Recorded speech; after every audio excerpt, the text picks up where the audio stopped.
एक छोटे से गांव से। गांव की पगडंडियों पर बरगद के पेड़ों की लंबी छांव है और हवा में एक अजीब सा ठहराव है। गांव के मुहाने पर बना वो घर जो मिट्टी का है, लेकिन जिसकी दीवारें इतिहास की गवाह हैं। पंडित दीनानाथ जी, जिनकी उम्र की लकीरें उनके माथे पर अनुभव का नक्शा बनाती थीं, वे केवल एक शिक्षक नहीं थे, वे उस गांव के विवेक थे। जब वे अपनी पुरानी साइकिल पर निकलते तो झुककर प्रणाम करने वालों का तांता लग जाता। उनका जीवन एक गणित था, जितनी जरूरत है उतना रखो, बाकी समाज को लौटा दो। इस कहानी की शुरुआत कुछ इस तरह होती है। चलिए अब जानते हैं इस कहानी में क्या कुछ होता है। पंडित जी का बेटा कैलाश और बहू सुमति। कैलाश, जो शहर की एक धूल भरी कचहरी में क्लर्क था, वो अपनी कमीज के कॉलर घिस जाने तक उन्हें पहनता था ताकि उसका बेटा आर्यन शहर के सबसे बड़े स्कूल की वर्दी पहन सके। चिराग की मध्यम रोशनी में सुमति की सुई धागा चलते रहते थे। उसकी आंखों में मोतिया बिंदु तर रहा था, पर वो कहती थी, आर्यन जब आर्किटेक्ट बनकर बड़ी इमारतें बनाएगा तो मेरी आंखों का इलाज भी करा देगा। आर्यन को बोर्डिंग स्कूल भेजते वक्त पंडित जी ने अपनी पुश्तैनी सोने की अंगूठी बेच दी थी। आर्यन के लिए वो केवल पैसा था, लेकिन उन बुजुर्गों के लिए वो उनकी आखिरी सुरक्षा थी।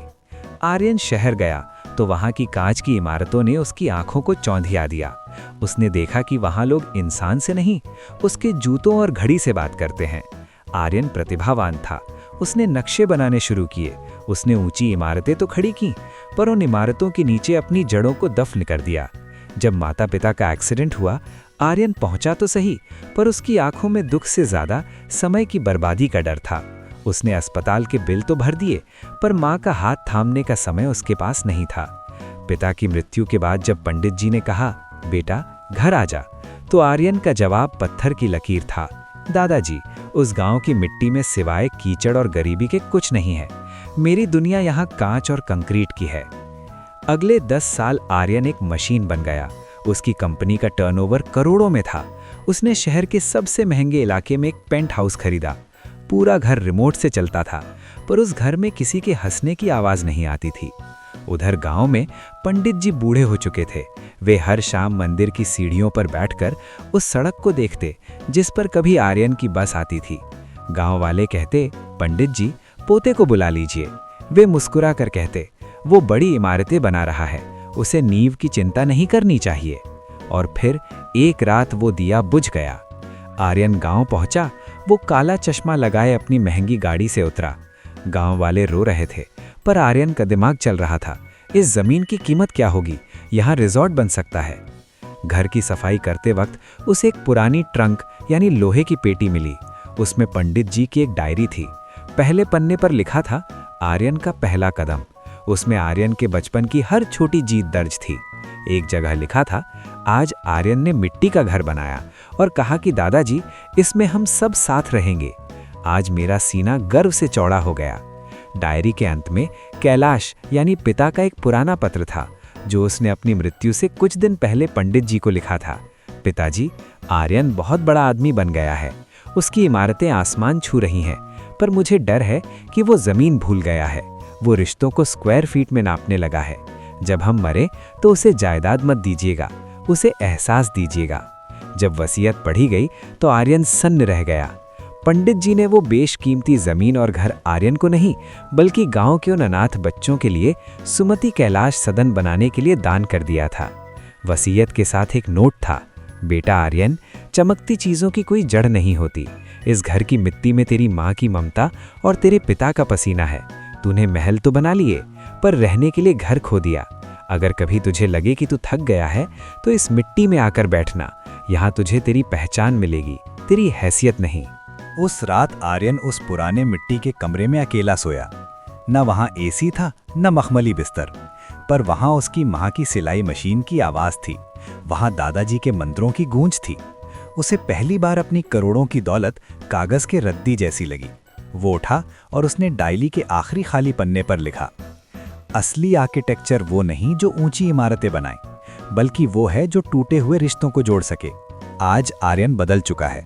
उसने शहर का काम नहीं छोड़ा, पर अब उसका कार्यालय उस गांव के अनाथालय से चलता है। वो शहर के अनाथ बच्चों को गांव लाता है ताकि वे हैसियत नहीं, संस्कार सीख सकें। वो कहता है, लोग अक्सर पूछते हैं कि मेरी सफलता का राज क्या है। मैं कहता हूँ मेरी नींव के पत्थर, जो मेरे बुजुर्ग थे। आर्यन ने जैसे ही उस लोहे की पेटी को खोला, उसमें से कपूर और पुरानी किताबों की मिली-जुली एक गंध आई। वही गंध जो उसे बचपन में दादाजी की गोद में मिलती थी। नीचे दबी हुई थी एक सफेद जिल्द वाली डायरी, जिसके पन्ने समय की मार से पीले पड़ चुके थे। आर्यन ने कांपते हाथों से पहला पन्ना पलटा। वहां उसकी एक धुंधली सी तस्वीर चिपकी थी और नीचे सुंदर लिखावट में लिखा था, आज आर्यन 5 साल का हो गया। आज इसने जिद की कि वो भी मेरे साथ स्कूल जाएगा। मैंने उसे अपनी साइकिल के अगले डंडे पर बैठाया। रास्ते भर वो चिड़ियों और पेड़ों से बातें करता रहा। इसकी आंखों में एक अजब सी चमक है, जैसे ये पूरी दुनिया को मुट्ठी में कर लेना चाहता हो। ईश्वर करे इसकी चमक कभी कम न हो। आर्यन की आंखों में कतरा तैर गया। उसने पन्ने पलटना शुरू किया। हर पन्ने पर उसके जीवन का एक मील का पत्थर दर्ज था। आर्यन आज बोर्डिंग स्कूल जा रहा है। सुमति कमरे में छुपकर रो रही है और कैलाश उसे तसल्ली दे रहा है, जबकि उसकी अपनी आंखों में पानी है। आर्यन बहुत खुश है। उसे लगता है बड़े शहर में बड़े सपने सच होते हैं।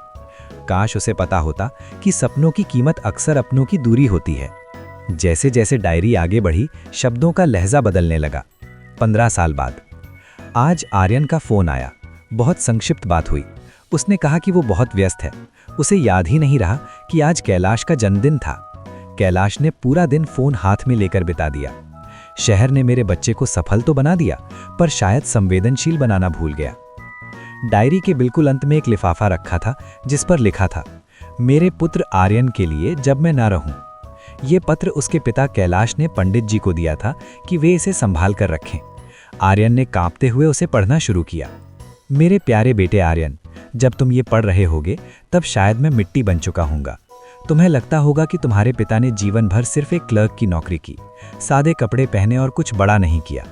पर बेटा, एक बात याद रखना, इंसान की महानता उसकी ऊंचाई में नहीं, उसकी गहराई में होती है। मुझे याद है, जब तुम छोटे थे, तुमने एक बार मुझसे पूछा था कि हम इस पुराने घर की मरम्मत क्यों नहीं करवाते। बेटा, इस घर की हर ईंट को मैंने और तुम्हारी माँ ने अपने सपनों की आहुति देकर सींचा है। तुम्हारी हर स्कूल फीस के लिए तुम्हारी माँ ने अपनी आंखों की रोशनी से ली है, और मैंने अपनी उन इच्छाओं को मारा है जो तुम्हें ब्रांडेड जूते दिला सके। हमें दुख इस बात का नहीं कि तुम हमसे दूर हो गए, दुख इस बात का है कि तुम उस सादगी से दूर हो गए जो हमारे परिवार की असली पहचान थी। तुम कहते थे ना कि शहर में सादगी की कोई कीमत नहीं। बेटा, कीमत तो उन चीज़ों की लगाई जाती है जो बिकाऊ हों। सादगी और संस्कार अनमोल होते हैं, वे खरीदे नहीं जाते। जिस दिन तुम्हें लगे कि तुम्हारी करोड़ों की हवेली तुम्हें चैन की नींद नहीं दे पा रही, उस दिन इस मिट्टी के घर में लौट आना। ये घर मैंने तुम्हारे नाम नहीं किया, क्योंकि मैं नहीं चाहता था कि तुम इसे एक प्रॉपर्टी की तरह बेच दो। मैंने इसे उन बच्चों को दे दिया है जिनके पास कोई नींव नहीं है। अगर तुम अपनी नींव फिर से ढूंढना चाहो तो इस अनाथालय के बच्चों में हमें ढूंढ लेना। सफल बनो आर्यन, पर इंसान बने रहकर। तुम्हारा पापा। आर्यन ने पत्र छाती से लगा लिया। उस रात उस सन्नाटे वाले कमरे में आर्यन की सिसकियों की आवाज गूंज रही थी। वो आर्किटेक्ट जो ऊंची ऊंची मीनारें बनाता था, आज अपनी ही नजरों में ढह चुका था। उसे एहसास हुआ कि उसने जो महल बनाए थे वो केवल कंक्रीट के ढांचे थे। असली घर तो इस मिट्टी की खुशबू में था, जिसे उसने बरसों पहले पीछे छोड़ दिया था। दोस्तों, आर्यन की कहानी यहाँ खत्म नहीं होती, बल्कि यहाँ से उसकी नई शुरुआत होती है। उस रात के बाद उसने शहर के उस पेंट हाउस को नहीं, बल्कि गांव की उस सादगी को चुना। आज वो अनाथालय गांव की सबसे सुंदर इमारत है, और उस इमारत की नींव में आर्यन का बदला हुआ व्यक्तित्व छिपा है। ये कहानी है पंडित दीनानाथ और उनके पोते आर्यन की। पंडित जी जिन्होंने अपनी पूरी उम्र सिद्धांतों और सादगी में गुजार दी, और उनका पोता आर्यन जो शहर की चकाचौंध में अपनों को ही भूल गया। जब आर्यन की ऊंची इमारतें आसमान छूने लगीं, तब उसे अपनी जड़ों की याद दिलाने के लिए एक वसीयत सामने आई। एक ऐसी वसीयत जिसने उसे करोड़ों की संपत्ति से बेदखल कर दिया, पर उसे वो दौलत दे दी जो उसने सालों पहले खो दी थी, उसके संस्कार। ये कहानी सफलता की नई परिभाषा लिखती है कि बड़ा आदमी होना और महान इंसान होना दो अलग बातें हैं। अपने आप से पूछिएगा, आप अपनी जिन ऊंची इमारतों और बैंक बैलेंस पर गर्व कर रहे हैं, क्या उनकी नींव में अपनों का आशीर्वाद है या फिर उनकी यादों का कब्रिस्तान?